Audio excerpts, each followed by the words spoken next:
passado, tá? Ele está pela FUNESA.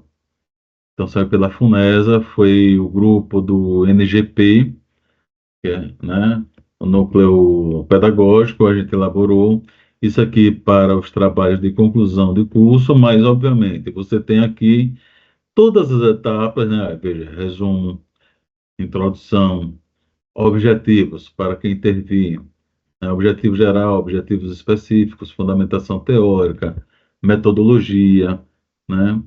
Cronograma, etc. Obviamente, você não vai usar isso tudo, porque isso aqui é para um trabalho de conclusão de curso, ok? Mas ele dá uma ideia geral, e aí vocês podem acessar isso aqui através do site da FUNESA, ok? Diretrizes gerais para elaboração do trabalho de conclusão de curso, mas aí você adequa aquilo que é o texto. Fica essa dica aí, então. Como eu falei, vamos entrar agora propriamente na parte da pesquisa. E aí, né, como eu falei, a gente vai trabalhando nesse sentido do mapa mental e do, né, o que se é esperado em cada elemento desses aqui, tá? Então, veja, eu coloquei aqui o tema e a delimitação do tema, certo? Então, você vai dizer assim, olha, eu quero estudar, é, vou dar um exemplo, assim, fora da área da saúde, mas que foi na minha monografia. Eu quero estudar religião, certo? Aqui é o tema. Mas qual religião? O que da religião? Né? Onde? Certo? Ah, então eu quero, porque eu posso ir para protestantismo, espiritismo, catolicismo. Mesmo no catolicismo, você tem os carismáticos, você tem as SEBs, que são as comunidades eclesiais de base, tá? Então, o tema, o grande tema, é o guarda-chuva. Dentro desse guarda-chuva, você vai escolher uma haste, uma aresta, né? Tema, religião, mais várias religiões, e aí eu escolho essa aresta aqui, né? Dentro dessa aresta, catolicismo, eu escolhi mais precisamente a renovação carismática. Foi o que eu fiz na minha monografia, tá certo? Então vocês têm que pensar um tema, dentro do tema uma delimitação, e se for o caso, ainda nessa delimitação, né, o que, qual grupo. Então a gente começa aqui, tema, o que, tá vendo? O que é que eu quero estudar? Eu quero estudar, e aí vem os eixos temáticos, certo? Voltando, deixa eu voltar aqui. O que é que eu quero estudar? Aí você vai pegar transversalidades, educação na saúde, né? São aqueles temas que são propostos pela SDTec. A delimitação do tema, né? Aí você vai escolher onde que eu quero estudar. E aí uma coisa que é bastante forte na saúde é o debate sobre localização, território, né? Onde que eu quero estudar? Então eu quero estudar a questão vamos pensar assim, a questão da educação e saúde, mas dentro da educação e saúde, eu vou pegar na FUNESA, tá? Nós temos a, a COEP, nós temos a pós-graduação, nós temos a CEPRO, que são tipos de educações, né? Educações são diferentes tipos de ações, né? Então a gente quer ver, enfim, qual é a satisfação, qual é o nível de satisfação, ou mesmo nesse curso, né? Vamos pensar esse curso de extensão, escrita científica. Então, eu quero estudar dentro da COPI, o curso, veja, a delimitação né? O que? Educação. De onde? Na FUNESA. Onde mais? Na extensão, na COPI. A partir de que ação? A partir da ação do curso de escrita científica. Então, você sai de um todo, ok? e aí você vai delimitando, delimitando até você chegar naquele foco. Como diz o professor Pedro Demo, né? Você tem que decompor. Não dá para estudar o todo. Eu quero estudar educação e saúde, aonde? No Brasil inteiro, na América Latina. Não, não existe, né? Não existe. Então você tem que ter um recorte, você tem que. Esse recorte, né, é a análise. E analisar é decompor, né? Então você vai decompondo, decompondo, decompondo até. É como aquela operação de decomposição na matemática, né? Aí você tem lá 8, vai para 4, vai para 2, vai para um. E é mais ou menos isso que a gente está fazendo aqui, ok? Então, quando? Quando? Aí você vai dar além da localização, você vai dar um recorte temporal, um período, né, digamos assim, numa pesquisa histórica, né? 10 anos, 4 anos, né? Ou num período, sei lá, entendeu? Aqui é o quando. Então, o que você vai decompondo, decompondo, decompondo, certo? E quando? Além disso, você tem que trazer uma característica, né? Você tem que explicitar qual é o contexto social. Então, veja, quando a gente falou na COPI, no curso de extensão e de escrita científica, o próprio questionário de vocês, ele me dá um contexto social, mais ou menos. Eu não perguntei renda, mas eu tenho lá escolaridade, né? Qual é a origem de vocês, qual é o município. Então, eu tenho um contexto social do qual eu posso entender mais ou menos, né, acerca do público que está nesse curso do qual eu estou me propondo a estudar, certo? Vamos adiante. Então, o tema é a delimitação. Qualquer dúvida é só acionar o microfone, tá? E perguntar, porque eu estou vendo o slide e eu não estou vendo vocês. O contexto social, que é a situação econômica, tá? A renda, a escolaridade, o local que mora, isso é bastante interessante para os cursos de saúde, por exemplo, os textos de saúde, para entender, né, qual o risco de endemias, enfim, qual o risco, né, é, com vírus, a questão da higiene, da sanitarização, etc. Então, nesse caso aqui, vamos, né, contextualizar socialmente o grupo que a gente quer estudar. Próximo item, o problema enfrentado por essa população barra UBS, né? Então, veja, todo problema é necessariamente uma pergunta, todo problema é uma pergunta, certo? Então, todo problema deve ser uma pergunta onde você vai perguntar também de forma firme, objetiva, certo? Ah, a gente vai apresentar aqui algumas perguntas, mas, por exemplo, vamos pensar nessa questão que eu estava trabalhando ainda, a questão da educação em saúde, o curso de escrita científica tem um contexto, né? Então, eu posso perguntar, qual o nível de satisfação e rendimento dessas pessoas, né, que assistiram o curso, certo? E essa pergunta, então, eu tenho que trazer algumas hipóteses. Hipóteses são respostas prováveis a um determinado problema. É provável que seja isso, mas não é certeza, certo? Hipóteses são propostas de resoluções para tal problema. Então, hipótese é uma resposta, certo? E se você pensa num projeto de intervenção, não num projeto de pesquisa, não num projeto de intervenção, né? E hipóteses são propostas. Como é que a gente pode resolver isso, equacionar isso, né? Ah, então, vamos pensar nesse curso, né? É, sei lá, a gente está começando agora, eu não sei nem ainda as dificuldades que a gente pode encontrar, mas de repente, pensar propostas para um melhor rendimento, entendeu? diminuir o número de pessoas no grupo, né?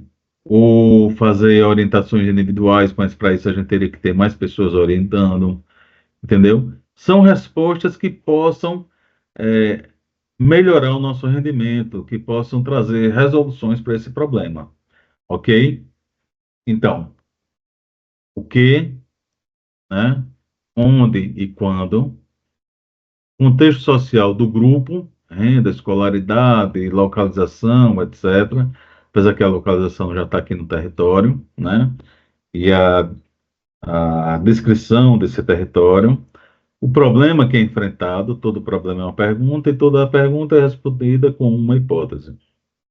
Na sequência, nós temos os objetivos. Objetivos são ações, né? É aquilo que você pretende conhecer, aquilo que você pretende solucionar, aquilo que você pretende intervir, tá certo? Nesse sentido de solucionar e intervir, por isso que a gente usou resoluções aqui, ok?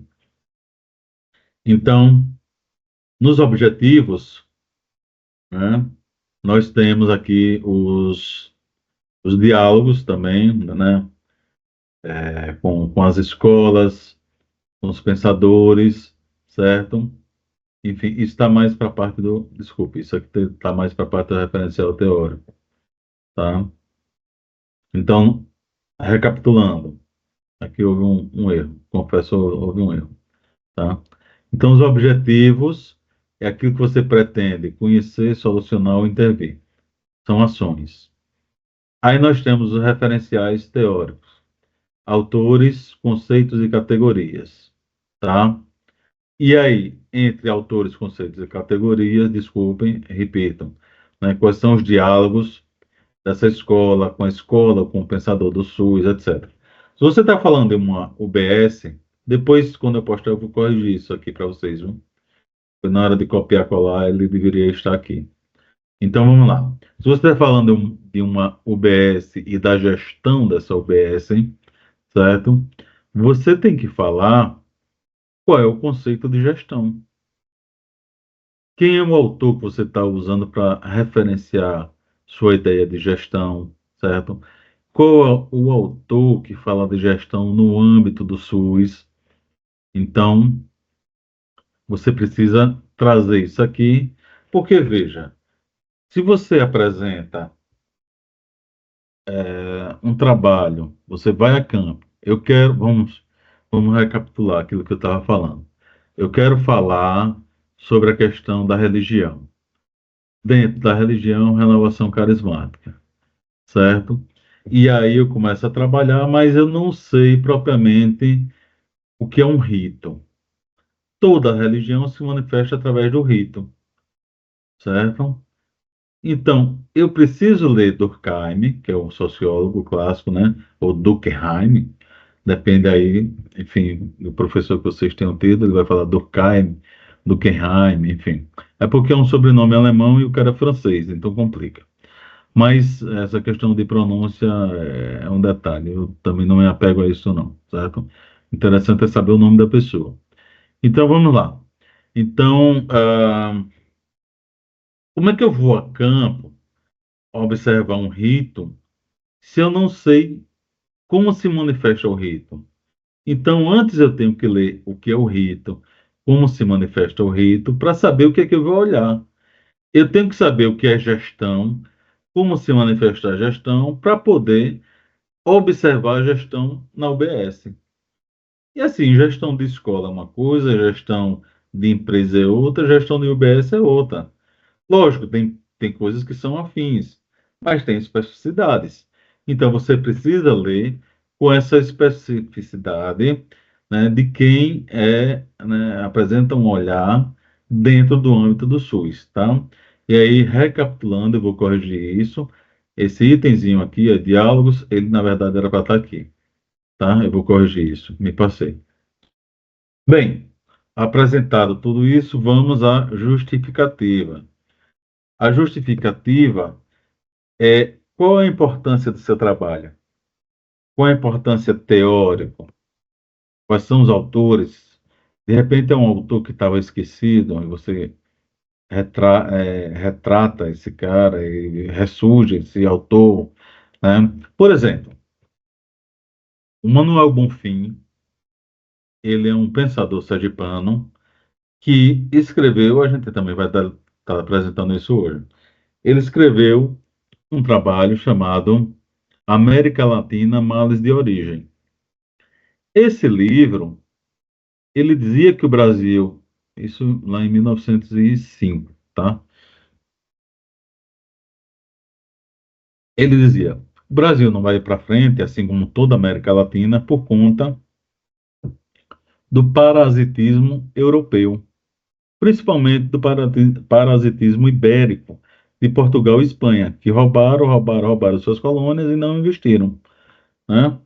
Só que veja, essa ideia do Manuel Bonfim em 1905 foi, digamos assim, desprezada.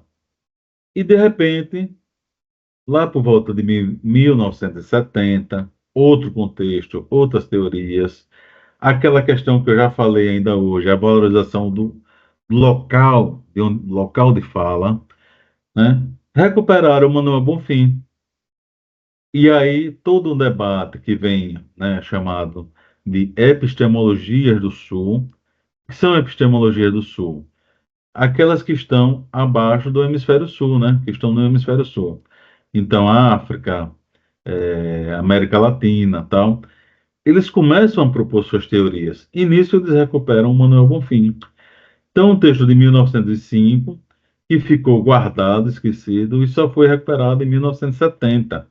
E aí ele volta a ser, né, trabalhado das dissertações, na tese, doutorado, etc. Então, a justificativa, ela pode ser teórico-reflexiva, tá? Ou ela pode ser empírica, né? Empírica, aquela que você decorre da experiência, da experimentação, da observação, né?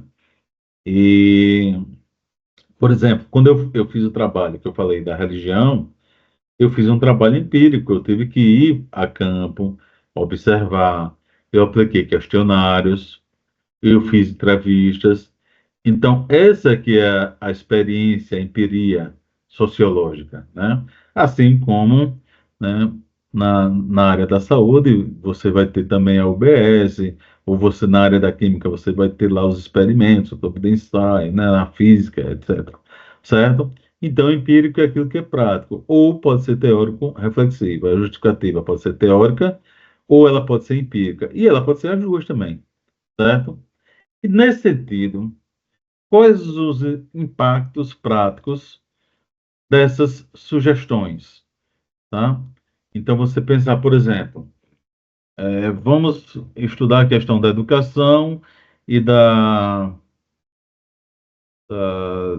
deixa-me ver, da aplicação da aprendizagem através de jogos e brincadeiras. Quais são os impactos disso aqui? Você pode propor, por exemplo, através dos jogos e brincadeiras, a criança se sente mais estimulada, ela vai participar mais ativamente, ela vai ter um aprendizado ativo e não passivo, um aprendizado que não é bancário, né, onde o adulto deposita conteúdos, mas ela é o sujeito ativo, certo? Então, são os impactos esperados a partir de seu trabalho. Os métodos. Método é como fazer pesquisa bibliográfica, né? E aí, sobretudo na saúde, nós temos bastante leis, decretos, etc., certo? As normas, né? A observação, aí nesse caso a observação empírica, né? A observação que pode ser sistemática, certo? Como é que seria uma observação sistemática? No caso, você pode ir toda semana para aquele determinado ritual, né, religioso e observar a repetição, tal, né, como que as pessoas se comportam. Isso é uma observação sistemática. Ou ela pode ser uma observação aleatória, certo? Esporádica. Por exemplo, o meu orientador de dissertação, ele fez o trabalho dele, o Rogério Proença, ele fez o trabalho dele no Recife Antigo, tá? Ele ia para a praça, ele sentava na praça do Recife Antigo e ele observava essas pessoas, né? Observava durante o dia. E aí ele passava o dia na praça. E o que que ele está observando? De manhã você tem naquela mesma praça pessoas que vêm e têm um comércio comum, né? Daqui a pouco essas pessoas vai mudando o perfil, por volta de 3:30, 4 horas da tarde, vão chegando, né, pessoas de mais idades, tá? Mais idades, e aí vai jogar gamão, dominó, baralho, tal, etc. Por volta de 7, 7:30 já começam a chegar no mesmo espaço, né, prostitutas, certo? Então já vira um outro ambiente, tá? E isso aí ele observou, por exemplo, eu vou observar um dia de sábado. Ah, eu vou esse sábado lá. Não, agora eu vou numa segunda-feira, para ver se mudou, porque no sábado, certo? Então isso aqui seria uma observação aleatória, né? Digamos assim, ela não é toda semana, rigorosamente, naquele dia, naquele horário. É isso que eu quero dizer. Todo dia, né, como é o caso de uma missa ou de um culto, né? Eu vou no sábado, todo sábado, às 7 da noite. Não. Aleatório você vai, passa, né, dá uma olhada e, desculpe, e observa aquilo ali. Aí nós temos as entrevistas, tá? A entrevista qualitativa, né? Pô, e os estudos de caso. Pegar um caso, ir a fundo naquilo ali. E temos questionários. Questionários é quando você pede, né? Você tem mais questões, pede para que as pessoas respondam, tal, e aí você vai trabalhar necessariamente com dados quantitativos, tá? Isso em linhas gerais. Óbvio que existem nuances, existem detalhes, etc. As considerações finais, então você já percorreu tudo, você analisou, você vem para as considerações finais e a bibliografia. Então, para quem chegou depois, né, que a gente estava apresentando e chegou no decorrer, nós temos aqui o tema, a delimitação, o contexto social, o problema. Para responder ao problema, nós temos uma hipótese, tá? Aí a gente anuncia os objetivos. Os objetivos no sentido de conhecer, solucionar ou intervir. Isso aqui eu errei, vou corrigir, era para estar aqui, tá? Vou corrigir. E aí nós vamos para um debate teórico. Eu vou falar de gestão da UBS, eu tenho que conceituar o que é gestão. O que é uma gestão voltada para a UBS, certo? Unidade Básica de Saúde. Aí depois eu tenho a justificativa do meu trabalho, seja teórica ou empírica, como que eu vou fazer isso, as considerações finais e a bibliografia. Ok? Próximo slide, então. Eu vou parar aqui a apresentação, deixa eu voltar aqui um pouco.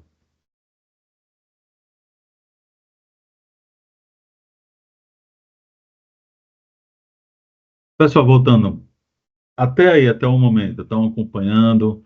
Tem alguma dúvida? Alguém quer se manifestar? Tá? Como é que estão aí? Hum. Deixa eu ver aqui o chat, né? A produção será em forma de resumo ou artigo. A produção será na forma de resumo expandido, certo? É aquele resumo lá com.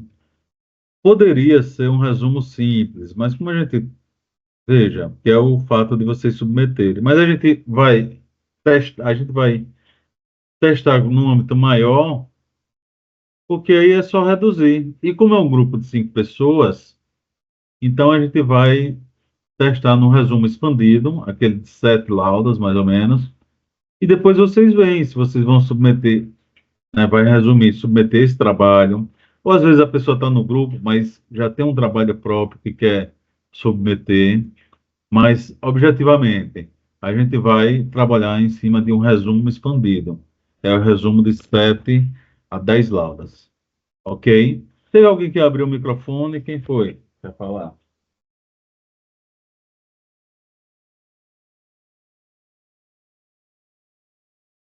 Então, pessoal, para não ficar um monólogo, né? Não ficar um monólogo.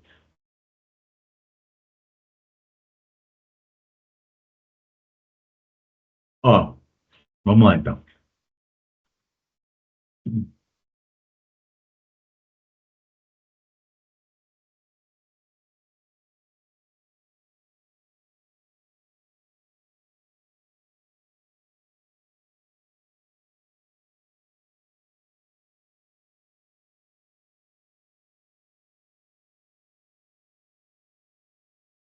A gente parou aqui, certo?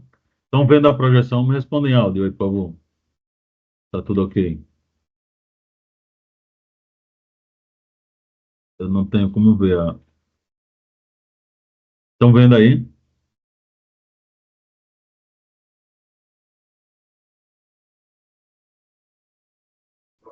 Sim, consigo Ah, visualizar. valeu, Isaura. Obrigado. Vamos lá. Então, continuando, ó. A gente estava nesse tema aqui, certo? Nessa projeção. Então, eu vou trazer um pouco do que eu trabalhei na minha tese de doutorado, certo? Digo um pouco porque o foco propriamente não foi esse, mas a gente trabalhou uma parte do capítulo 2 sobre isso, e aí a gente fez esse recorte para poder estar trabalhando com vocês, tá? E, enfim, a gente vê na parte prática como é que a gente pensa isso aí. Veja, eu estou pensando em termos de tese, desculpe, passou aqui, tese, antítese e síntese. Estão vendo? Tese, antítese e síntese. Não deu para colocar assim por extenso, tese, antítese e síntese. O que é isso? Isso é um método dialético. Método dialético. A tese é a afirmação, antítese, anti é contra, contrário, né? É a negação, e a síntese é aquilo que você traz da tese e da antítese e propõe, portanto, uma síntese. Termina aqui? Não. Ela vai adiante. Outras pessoas irão, né, se contrapor, propor uma antítese da síntese e assim vai. Mas vamos pegar basicamente que o método dialético é isso aqui, é tese, antítese e síntese, certo? Então, o meu trabalho foi na parte da. Eu fiz o doutorado em sociologia, e dentro da sociologia eu discuti a questão do Brasil-nação. Só que a parte do Brasil-nação, ela perpassa, né, esse debate de médicos e sanitaristas. E é essa parte que a gente vai estar trazendo, que eu acho que interessa aqui ao debate, certo? Então vamos lá. Comecemos pela tese. Silvio Romero, que é um intelectual sergipano, né? Ele foi jurista, ele estudou no Recife, ele foi professor na escola do Recife, ele foi professor de direito, certo? Ele era um mestiço, enquanto mestiço, havia na época uma teoria de branqueamento, né? A ideia de que os povos europeus eram superiores e que o Brasil não dava certo por conta de ter um povo doentio, um povo mestiço. A miscigenação levou a um povo doentio, certo? Então, o que é que acontece? Para ele aceitar essa condição, ele sendo mestiço, ele viu que ele estava aceitando a sua condição de inferioridade. Então, ele vai dizer o quê? Olha, né? Ele vai entrar por um debate de raça, certo? Hoje não é mais raça, é etnia. Então, raça. De um lado você tem o povo, e do outro lado você tem a nação. Então, raça, povo e nação. Esse é o debate. Esse é o debate, tá? Então, raça, povo e nação, do lado do povo, Silva Romero contribuiu, né? Como, né? Ele propôs um debate étnico conciliador. Veja, o romantismo admitia tão somente o branco e o índio. Iracema, Guarani. Então, o povo brasileiro vem do cruzamento do povo branco com o indígena. E o negro? O negro não era nem colocado nessa galeria de humanidades. Então, Silvio Romero, como mestiço, ele vai trazer, primeira coisa, ele vai avançar em relação à literatura romântica e vai trazer o negro, ok? Para estudar a contribuição, que é uma coisa que a gente estuda até hoje nos livros de história, etc., a contribuição do branco, do negro e do índio, né? Qual a contribuição do branco para a cultura brasileira, a contribuição do negro, do índio, etc., né? Ele vai propor, portanto, o folclore.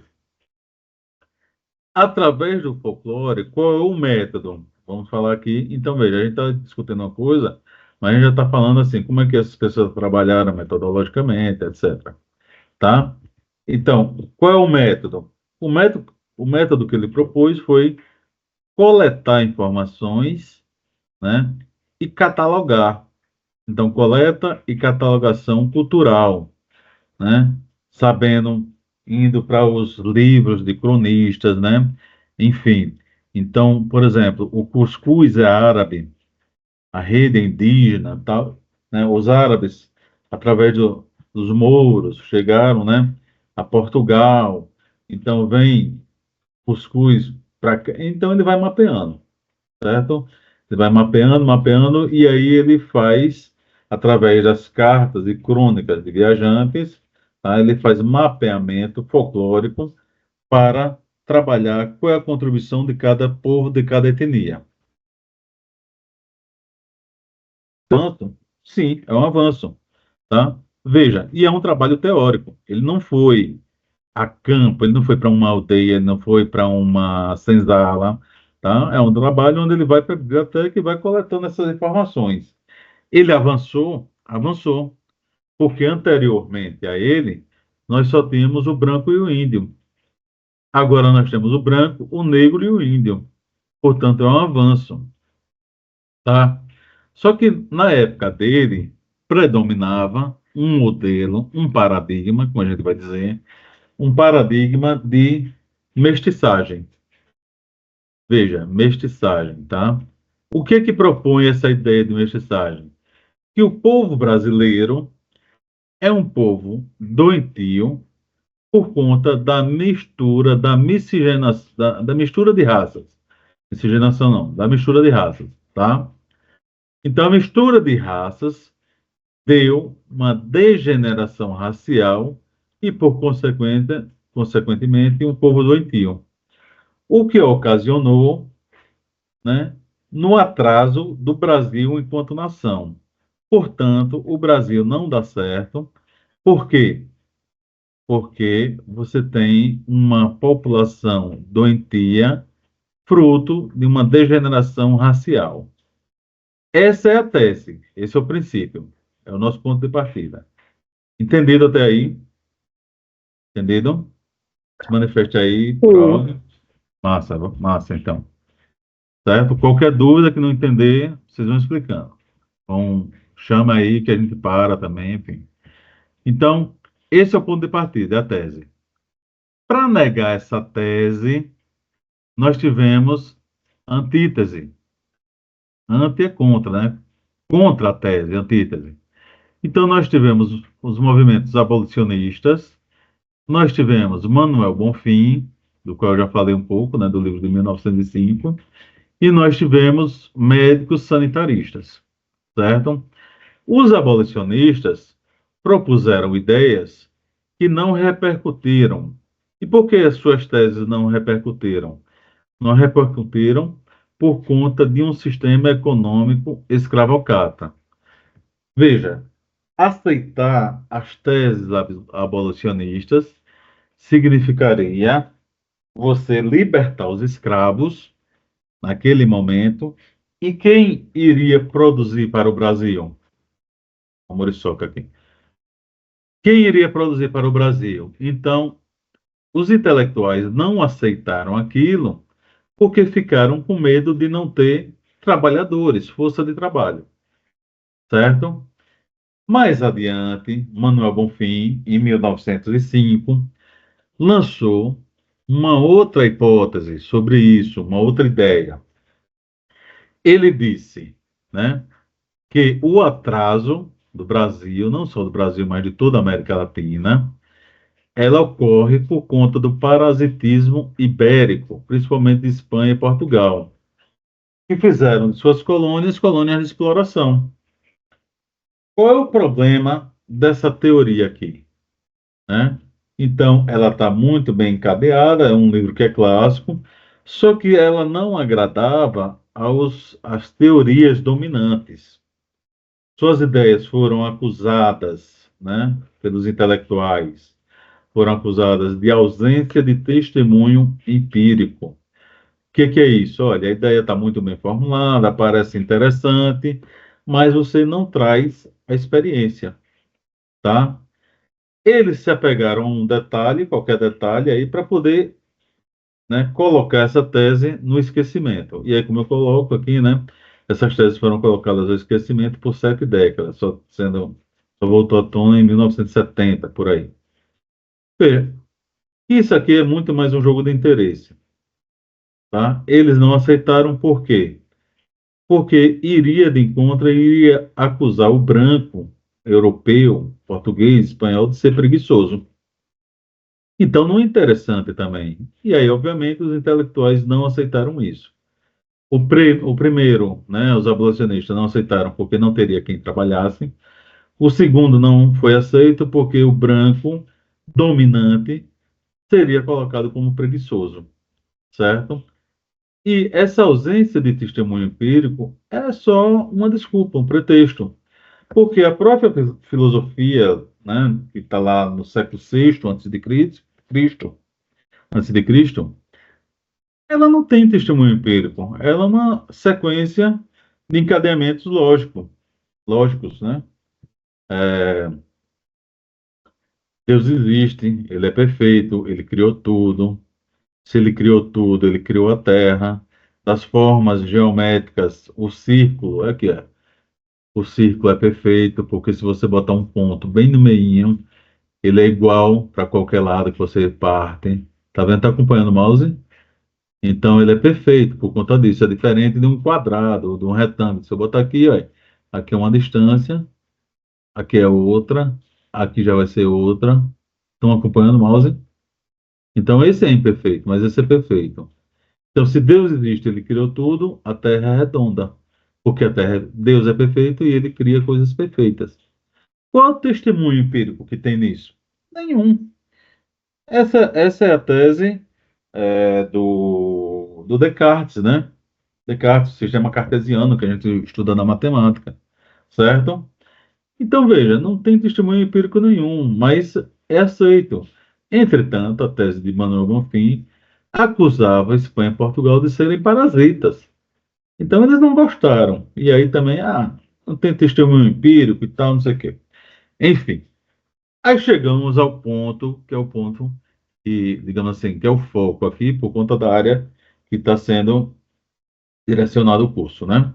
Foi quando médicos e sanitaristas, né, Haddock Lobo, Juliano Moreira e Teodoro Sampaio propuseram novas hipóteses que são contrárias às teses de Silvio Romero, do povo doentio, da degeneração da raça, que é a tal da mestiçagem.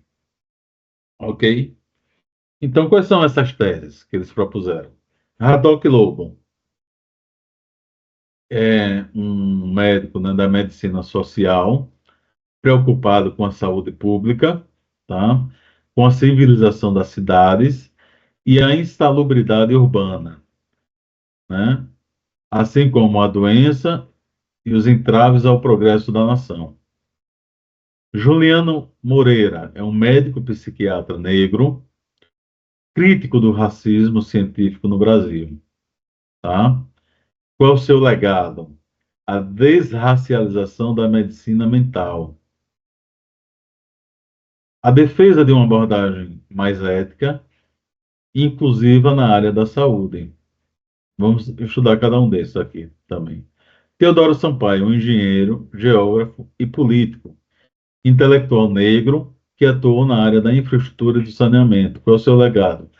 Contribuição técnica para a modernização urbana, a afirmação da capacidade intelectual e profissional da população negra, tá?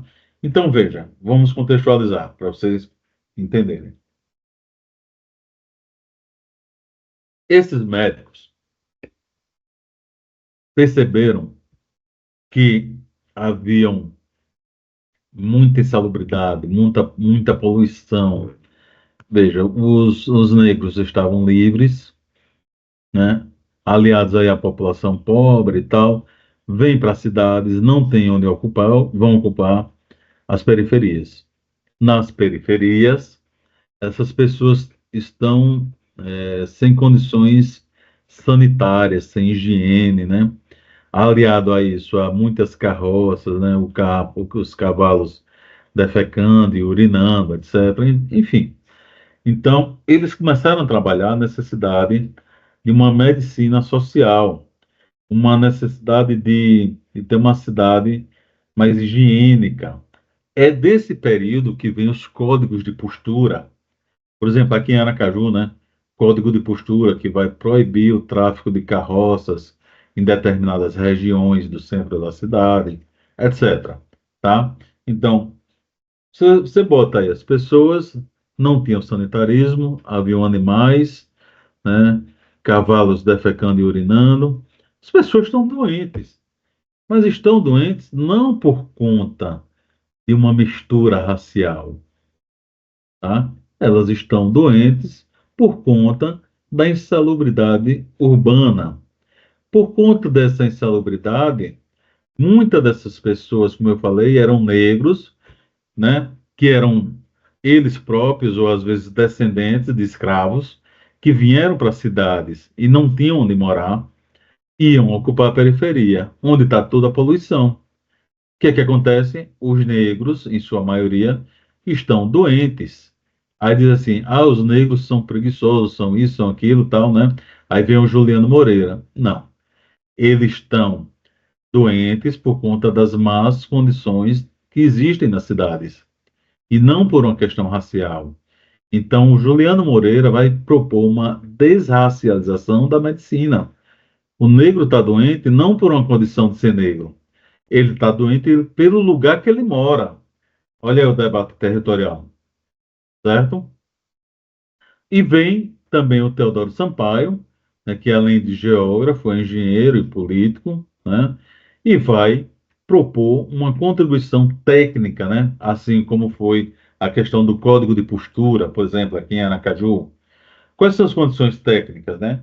Então, ter um mínimo de higiene, enfim, de sanitarismo, certo? Esses pontos aqui, então, são pontos que refutam, que negam as teses de Silvio Romero, e agora você tem dados empíricos, tá certo? Mas esses caras, só um adendo assim, esses caras não eram jornalistas, eles não eram escritores, tal. Então, como é que essas ideias foram propagadas? Como é que elas foram disseminadas? Elas são disseminadas através de trabalhos científicos, daí a necessidade dos encontros científicos, né, como essa DTEC e outros milhares que existem, onde você vai publicar o trabalho, aquilo vai ser difundido, tá? Você pode, eles também ganharam reforço na literatura através de obras, né, como Jeca Tatu, que eram tirinhas, né, tiras de jornais, e virou romance propriamente, né? Então, Jeca Tatu, Macunaíma, são ideias, né, que vão estar discutindo aquela questão, né, da periferia, do atraso e da questão da insalubridade, tá certo? E vão trazer um perfil sobre o ser brasileiro, sobre a brasilidade. Então, tese, né? A tese é aquele primeiro momento. Quais são os grupos e pessoas que estão trabalhando para avançar? E avançar significa derrubar essa tese. Esse não conseguiu, já falei por quê. O Manuel Bonfim também não conseguiu, já falei por quê. Os médicos sanitaristas, de certo modo, conseguiram, porque eles trazem uma ideia e essa ideia agora tem um fundo, um pano de fundo que é empírico, certo? E aí é tese, antítese, síntese. O que nós temos aqui chamado de mestiçagem, nós temos aqui com o nome de miscigenação. Aí vem Gilberto Freire, aqui sociólogo, né, e antropólogo, enfim, do Recife. Aquilo que era negativo, a mistura de raças e que era negativo e que desembocava num atraso da nação, certo? Você tem agora, né, uma ideia, uma substituição dessa ideia negativa de mestiçagem por uma ideia positiva, legal, bacana de miscigenação. Nós somos um povo único no mundo, né, fruto desse cruzamento do branco, do negro e do índio, né?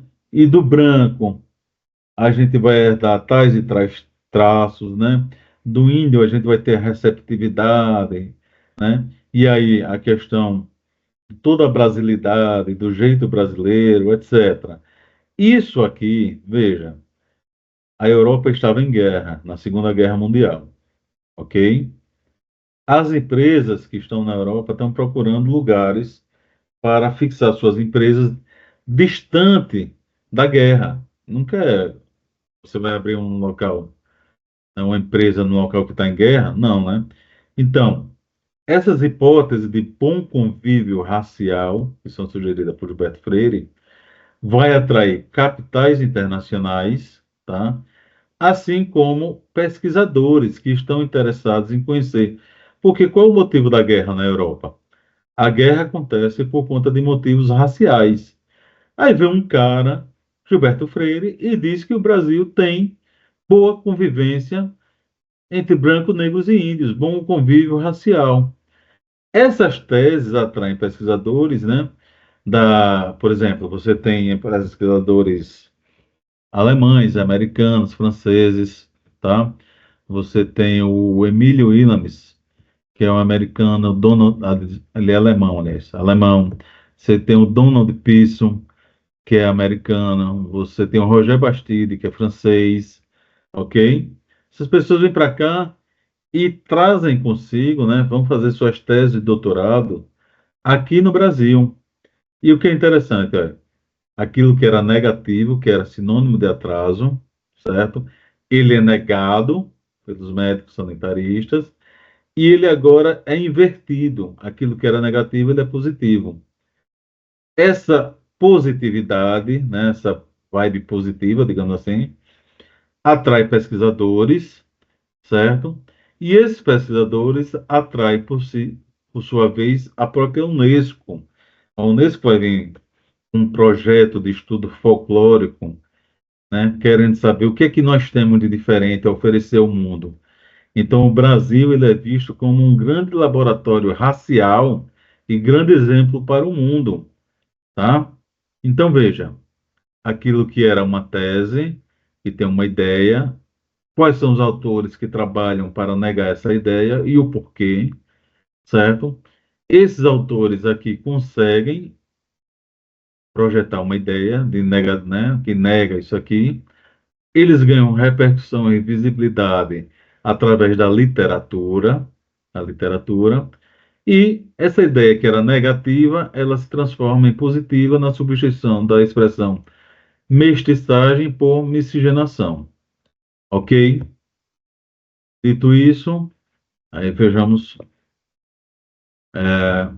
como eu falei, ó, a gente vai estar trabalhando propriamente isso aqui, que é a parte que mais interessa, né, ao curso aqui, como exemplo, como referência.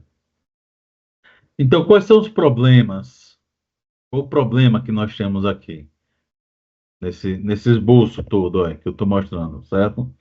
Aqui é o total, pano de fundo total. Digamos, aqui é o cenário. Se formos pensar, aqui é o cenário. Então, qual é o problema? Eu pergunto, né? Tema, nação. tema é nação, tá? Delimitação, mestiçagem e sanitaristas. Miscigenação e sanitaristas, enfim. Qual o problema? Quais as causas do atraso brasileiro, tá? Então, quais são as causas? Aí nós temos aqui, né? Hipótese. Brasil não dá certo por conta da mestiçagem. Brasil não deu certo por conta da mistura racial. Mistura racial, certo? Então, problema, hipótese, né? Quem questiona isso? Quais são os intelectuais que questionam? Os abolicionistas, Manuel Bonfim, e higienistas. Eu vou estudar tudo? Não, vamos delimitar. Desse todo, me interessa apenas o grupo higienista. Quais são as percepções e quais as contribuições desse grupo que nós chamamos de higienistas, tá? Então, as doenças que afetam o povo brasileiro não eram provenientes da mistura racial, da miscigenação, e sim das péssimas condições sanitárias no Brasil. Aqui é o que eles estão alegando como ponto de partida, certo? Eles estão alegando isso a partir de suas observações da periferia, etc. Né? Lembrando que a libertação dos escravos, os descendentes dos escravos, as pessoas vêm para a cidade, então muitas das pessoas que estão nessas péssimas condições são pessoas periféricas, que coincidem de ser negros. Daí os negros estarem doentes, mas não por uma questão biológico-racial, certo? Mas por uma questão de localização de moradia. Onde é que eles estão morando? Na periferia. Então, Haddock Lobo, quem é esse cara? Tá? Aqui nós temos, né, médico, político, e tal.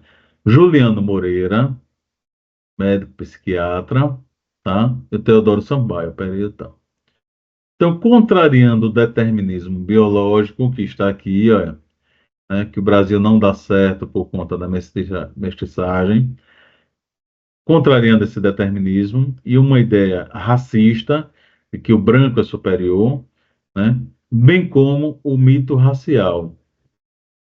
Esses, esses teóricos afirmavam que as doenças que acometiam os brasileiros eram derivadas das péssimas questões, condições econômicos sanitaristas. E essas ideias ganharam proporção, visibilidade, através do reforço literário em obras como Jeca Tatu, Macunaíma, que criaram tipologias brasileiras, certo?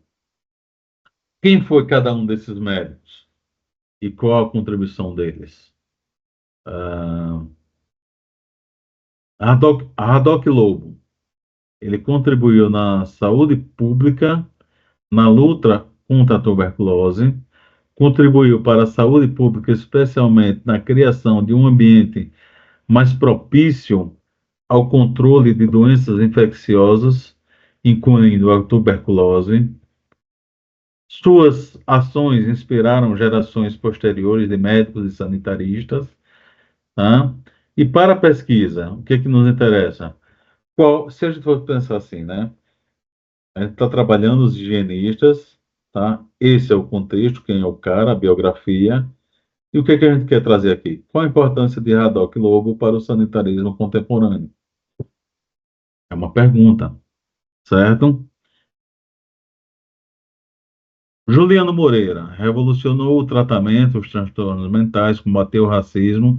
É o cara que diz, olha, os negros estão doentes não por uma questão racial, mas por uma questão de localização de moradia e higiene, tá? Humanizou o tratamento de pacientes psiquiátricos, defendeu a humanização e a dignidade dos cuidados desses pacientes psiquiátricos, né? Combateu práticas cruéis e desumanas comuns nos hospícios da época, tá? E para a pesquisa, o que a gente pode perguntar, né? A gente relacione a obra de Juliano Moreira ao movimento de reforma psiquiátrica no Brasil. Qual é a contribuição de Juliano Moreira no movimento de reforma psiquiátrica no Brasil? Teodoro Sampaio. atua na saúde pública, especialmente no campo da higiene e saneamento, contribui para a higiene e saneamento. As suas contribuições foram fundamentais para a melhoria das condições da vida da população e para a prevenção das doenças. E aí a gente pode perguntar, né? Qual a relação entre a obra de Teodoro Sampaio e a geografia médica? E a geografia médica, certo? Veja aqui, olha, desse problema aqui, né, nós trouxemos três autores, e desses autores, cada um pode dar um trabalho. Aqui pode ser um trabalho, aqui pode ser outro trabalho, Juliano Moreira outro trabalho, né? Então, o Teodoro Sampaio pode ser outro trabalho. E as perguntas que nós teríamos, né? Qual a importância de Haddock Lobo no sanitarismo contemporâneo? Qual a importância de Juliano Moreira na reforma psiquiátrica no Brasil? Qual a contribuição de Teodoro Sampaio para a geografia médica no Brasil? Continuando. Pronto. Aí vamos abrir aqui um instantinho para a projeção.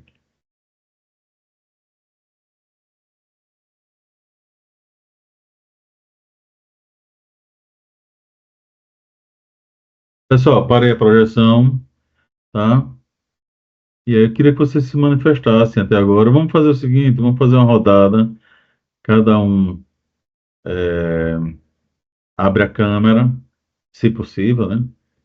Aí fala quem é, de onde é. Se apresenta, tá? Se apresenta rapidinho. A gente, depois dessa apresentação, a gente faz um intervalo